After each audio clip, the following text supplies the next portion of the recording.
Hi everyone. My name is Shabnam, and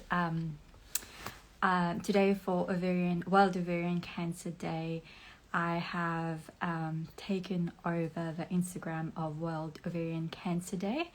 I'm tuning in from Australia, Queensland. So essentially, on this day, usually people across the world join in solidarity of all those who's been impacted by ovarian cancer, which is the most lethal gynecological cancer. So how I have been involved and why I've been advocating for ovarian cancer awareness is I was personally impacted by ovarian cancer. So I thought today I'll share a bit about my story and why it's a cause I'm very passionate about, and hopefully I'll have some time to answer some of the questions, and I can see a few people joining in. So hello everyone, so lovely to see so many people tuning in. So I'll go back to 2022.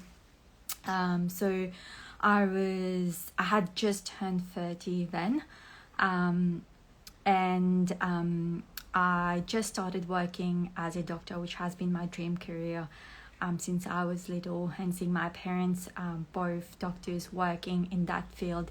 I was really passionate about it. So I started working back in 2022 as a doctor on the Gold Coast.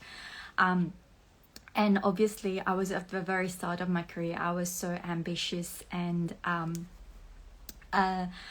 I was so passionate about medicine. And so when I started experiencing some very vague symptoms, I decided to put it to the side because I was so fit and healthy, and I didn't really think too much about it. It was also at the time when there was a peak COVID cases on the Gold Coast, and it was all new and fascinating and exciting to be working during a pandemic. And I was working in emergency back then as an intern, so I decided to just put my symptoms to the side and to keep working as a doctor. And 3 weeks went by. My abdominal cramps were still ongoing, and I was still having intermenstrual bleeding.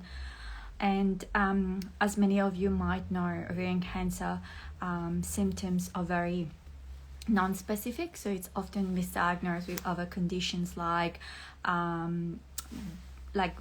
gastrointestinal pathologies or more like other benign conditions. So I didn't really think too much about it. So about a month later, my close friends and urged me to see my GP. So I ended up seeing my GP, and then I was sent for an ultrasound.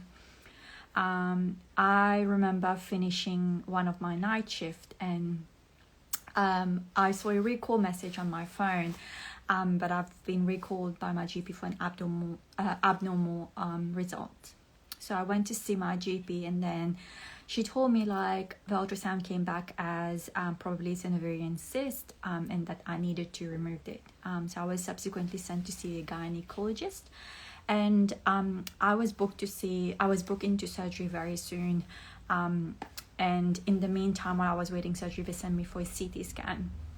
So the CT scan also stated that it's probably like an ovarian cyst, and their recommendation was to just wait for 6 months and repeat it and see if it resolved. But my GP encouraged me to get it removed, so I did that, and I'm glad I did that. And that goes to say that we know so little about it, and it's a very complex pathology, and just by looking at a scan we can't really confirm ovarian cancer, and the diagnostic test at the moment is just surgery and having histology to confirm it. So I eventually had the presumed cyst removed, and then a few days later I saw the gynecologist for a follow-up, thinking I will be back on my feet, back to my normal life, and I'll move on to next stage of my life and continue working. So on 23rd of March 2022 was the day where everything changed for me, and I saw my whole world turn upside down. So that day I saw my gynecologist for thinking that it was like post-op result was fine. So she sat me down, and that look in her eye, I kind of knew that something was not right. And I myself have had that same look when I've broken bad news to patients. So she told me, unfortunately, it was not good news. It came back as ovarian cancer. And everything after what she said was just white noise. And I know a lot of people who's received any sort of like life-changing diagnosis will have experienced something very similar. And so I was then diagnosed with ovarian cancer, and I was referred to a gynae oncologist the same day who I saw in the evening. And during that time, I was really lucky to have had my like a very supportive group of people who's been there by my side. My dad flew from overseas to be with me, and I had really close friends here who were with me throughout the whole process. So I saw the gynae oncologist the same evening, and essentially I was booked in for an urgent surgery to remove my ovary, peritoneal washing, and I meant to be removed about a week later. And after that I restarted working because it kind of like made me feel normal, and I was not seen as a patient, and it was really hard to accept being on the other side of a healthcare system overnight. I was one day looking after patients, and then the next day I myself was wearing the patient gown, and it was really difficult and hard to accept. And also given that I was really at the start of my journey in medicine, and I was really young, and I was so full of ambition, and that was very hard to accept. And after my surgery, so I started working back again, and it took us months to get a final diagnosis. So that's like February I started getting symptoms, and then it was only in May that I got a final diagnosis, and that was after multiple multidisciplinary team meeting. So I was then diagnosed with luckily stage 1 mixed germ cell tumor, and after a few multidisciplinary team meetings, so I was lucky to have a choice in my treatment. So I was given the option of going on a strict surveillance program for the next 10 years of my life, or versus chemo, and I chose a non-invasive one, given that I was 30, I haven't had my family yet. So I did do egg freezing just to kind of preserve fertility in case I did need chemo. So now I'm on 10 years surveillance with regular scans, tumor markers, and visits with my gynae oncologist. It's been quite a difficult and challenging, but also a learning I've also learned a lot throughout this journey. And I guess from my story, there's a few key things that is important to highlight. So first of all, like I've said, like on my scans, just looking at it, they thought it was a cyst, and that shows that had to highlight that ovarian cancer is a very tricky pathology, and we only at the moment have surgical as if gold standard for diagnosis. We don't have an early screening test for ovarian cancer, and we also know very little about it, and hence why research is very important.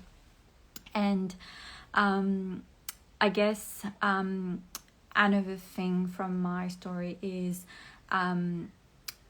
us women, we know our body best, and I think we should be encouraging women to advocate for their body, to advocate for themselves when they feel they've got something wrong, when they have symptoms, and be mindful of the symptoms of ovarian cancer. So they can present as ovarian cancer can present as very non-specific symptoms, like I've mentioned a few already, like bloating, abdominal pain, cramps, a lot of like GI symptoms. So it can be very non-specific, and hence why most of ovarian cancer cases are diagnosed at a very advanced stage, and by then it's very hard to get like cure from it. And most women who are diagnosed in advanced stages do not have the same chance like I've had in terms of their treatment option, and a lot of them face finality in their journey with ovarian cancer, or even having to go through multiple chemo cycle without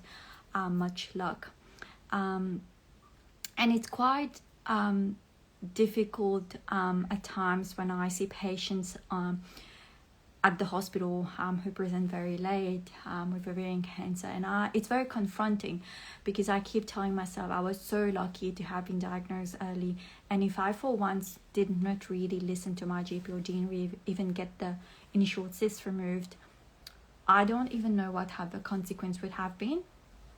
And I guess from that and seeing patients with a different story with ovarian cancer and presenting in advanced stages, it's very sad, and I feel really like it's very confronting, because if we had an early diagnosis, early screening test, or a way to screen for ovarian cancer, many of these women would have had like probably a different outcome.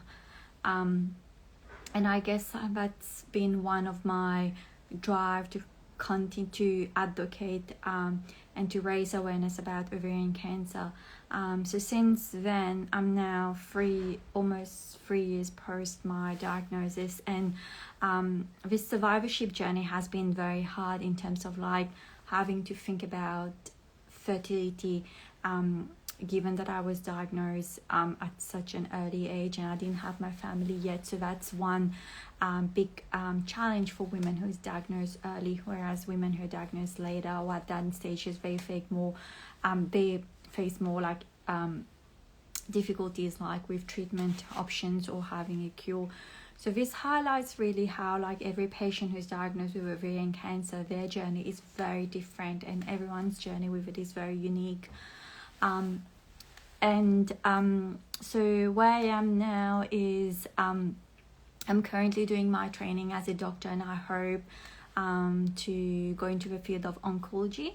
And I guess having this unique experience of being in first-hand experience with ovarian cancer, this has been like a really big drive for me to go into that field.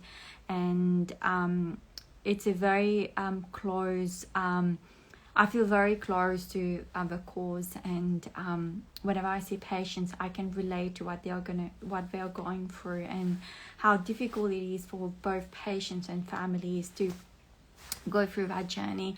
And it's not only one person who is impacted by it. I feel it's like your whole group of people who surrounds you like is impacted by it, and it can take a big toll on each and every one of them. That's my story that's my story with ovarian cancer. And today on World Ovarian Cancer Day, I've taken over the Instagram of World Ovarian Cancer Day to share my experience with it and to raise awareness about it, and also to show my support to everyone who's been impacted with ovarian cancer. And I just want to remind everyone that if you're going through this journey, don't be scared to be vulnerable.